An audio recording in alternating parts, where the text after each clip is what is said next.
மற்றொரு அண்மை செய்தியை பார்த்து வருகிறோம். 11 மருத்துவக் கல்லூரிகள் கட்டியதில் முறைகேடு நடந்ததாக இபிஎஸ்சிக்கு எதிரான வழக்கில் முகாந்திரம் இல்லை என்று தமிழக அரசு தரப்பில் தெரிவிக்கப்பட்டுள்ளது. இது தொடர்பான விவரங்களை வழங்குகிறார் செய்தியாளர் மதியழகன். மதியழகன், நீங்கள் தொடரலாம்.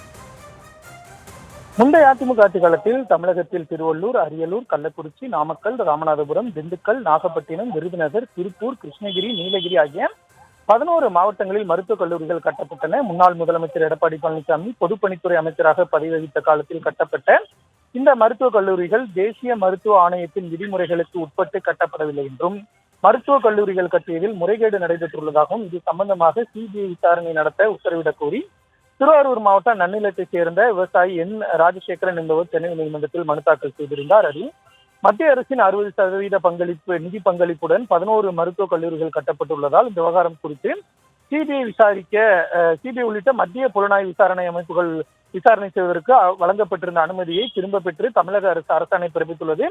இந்த அரசாணை ரத்து செய்து தான் அளித்த புகாரின் அடிப்படையில் வழக்கு பதிவு செய்து விசாரிக்கும்படி சிபிஐக்கு உத்தரவிட வேண்டும் என மனுவில் கோரிக்கை வைக்கப்பட்டுள்ளது. இந்த மனு தலைமை நீதிபதி எம் ஸ்ரீஸ்தவா, நீதிபதி ஜி அருள்முருகன் அமர்வில் விசாரணைக்கு வந்த பொழுது தமிழக அரசு தரப்பில் ஆஜரான தலைமை வழக்கறிஞர் PS ராமன் மனுதாரரின் புகார் குறித்து லஞ்ச ஒழிப்புத்துறை விசாரணை நடத்தியது. இதில் புகாரில் முகாந்திரம் இல்லை என தெரிய வந்ததை அடுத்து புகார் முடித்து வைக்கப்பட்டதாக தெரிவித்தார். முகாந்திரம் இல்லை என புகார் முடித்து வைக்கப்பட்டதை நீதித்துறை ஆய்வுக்கு உட்படுத்த முடியுமா என்பது குறித்து உயர்நீதிமன்ற, உச்சநீதிமன்ற தீர்ப்புகளை மேற்கோள் காட்டி விளக்கம் அளிக்கும்படி மனுதாரருக்கு உத்தரவிட்ட நீதிபதிகள் வழக்கின் விசாரணையை 4 வாரங்களுக்கு ஒத்திவைத்தனர்.